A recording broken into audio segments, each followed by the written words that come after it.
श्री शिव पुराण।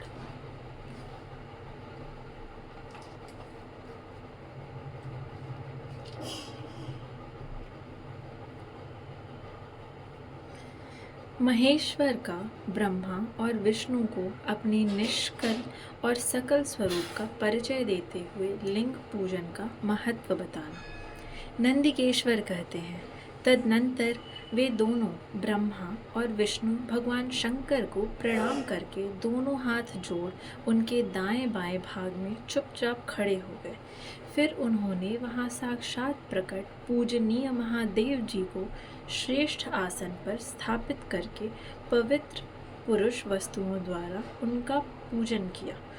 दीर्घ काल तक अविकृत भाव से सुस्थिर रहने वाली वस्तुओं को पुरुष वस्तु कहते हैं और अल्पकाल तक ही टिकने वाली क्षणभंगुर वस्तुएं प्राकृत वस्तु कहलाती हैं। इस तरह वस्तु के ये भेद जानने चाहिए। किन पुरुष वस्तुओं से उन्होंने भगवान शिव का पूजन किया, यह बताया जाता है। हार, नुपुर, केयूर, किरीट, मणिमय, कुंडल, यज्ञोपवीत, उत्तरीय वस्त्र,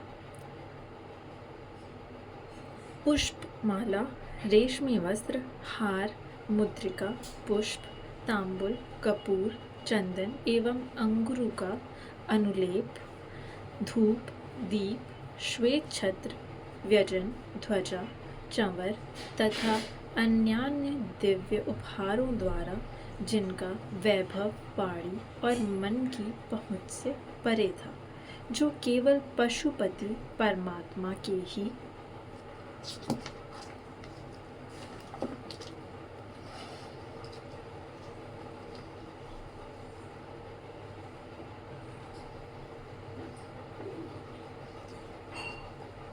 योग्य थे और जिन्हें पशु बद्ध जीव कदापि नहीं पा सकते थे। उन दोनों ने अपने स्वामी महेश्वर का पूजन किया।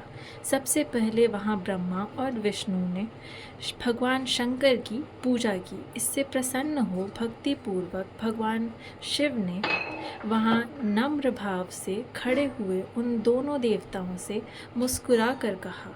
महेश्वर बोले, पुत्रों, आज का दिन एक महान दिन है। इसमें तुम्हारे द्वारा जो आज मेरी पूजा हुई है, इससे मैं तुम लोगों पर बहुत प्रसन्न हूँ। इसी कारण यह दिन परम पवित्र और महान से महान होगा।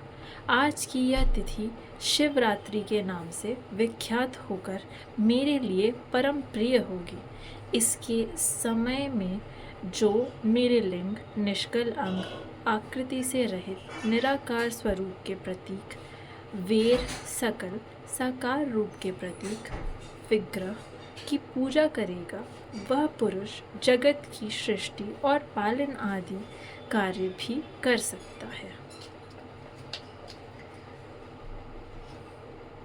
जो शिवरात्रि को दिन रात निराहार एवं जितेंद्रिय रहकर अपनी शक्ति के अनुसार निश्चल भाव से मेरी यथोचित पूजा करेगा, उसको मिलने वाले फल का वर्णन सुनो। 1 वर्ष तक निरंतर मेरी पूजा करने पर जो फल मिलता है, वह सारा फल केवल शिवरात्रि को मेरा पूजन करने से मनुष्य तत्काल प्राप्त कर लेता है। जैसे पूर्ण चंद्रमा का उदय समुद्र की वृद्धि का अवसर है, उसी प्रकार यह शिवरात्रि तिथि मेरे धर्म की वृद्धि का समय है। इस तिथि में मेरी स्थापना आदि का मंगलमय उत्सव होना चाहिए। पहले मैं जब ज्योतिर्मय स्तंभ रूप से प्रकट हुआ था, वह समय मार्गशीर्ष मास में आर्द्रा नक्षत्र से युक्त पूर्णमासी या प्रतिपदा है। जो पुरुष मार्गशीर्ष मास में आर्द्रा नक्षत्र होने पर पार्वती सहित मेरा दर्शन करता है अथवा मेरी मूर्ति या लिंग की ही झांकी करता है, वह मेरे लिए कार्तिकेय से भी अधिक प्रिय है। उस शुभ दिन को मेरे दर्शन मात्र से पूरा फल प्राप्त होता है। यदि दर्शन के साथ साथ मेरा पूजन भी किया जाए तो इतना अधिक फल प्राप्त होता है कि उसका वाणी द्वारा वर्णन नहीं हो सकता। वहाँ पर मैं लिंग रूप से प्रकट होकर बहुत बड़ा हो गया था, अतः उस लिंग के कारण वह भूतल लिंग स्थान के नाम से प्रसिद्ध हुआ। जगत के लोग इसका दर्शन और पूजन कर सकें, इसके लिए यह अनादि और अनंत ज्योति स्तंभ अथवा ज्योतिर्मय लिंग अत्यंत छोटा हो जाएगा।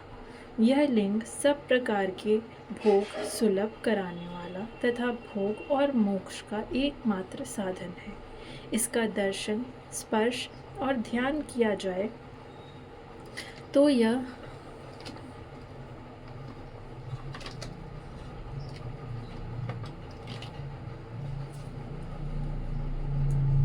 प्राणियों को जन्म और मृत्यु के कष्ट से छुड़ाने वाला है। अग्नि के पहाड़ जैसा जो यह शिवलिंग यहाँ प्रकट हुआ है, इसके कारण यह स्थान अरुणाचल नाम से प्रसिद्ध होगा।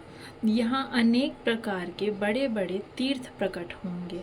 इस स्थान में निवास करने या मरने से जीवों का मोक्ष तक हो जाएगा। मेरे दो रूप हैं, सकल और निष्कल। दूसरे किसी के ऐसे रूप नहीं हैं। पहले मैं स्तंभ रूप से प्रकट हुआ,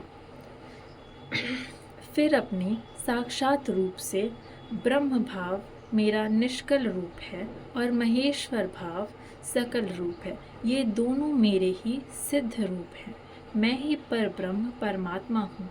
कलायुक्त और अकल मेरे ही स्वरूप हैं। ब्रह्म रूप होने के कारण मैं ईश्वर भी हूँ। जीवों पर अनुग्रह आदि करना मेरा कार्य है।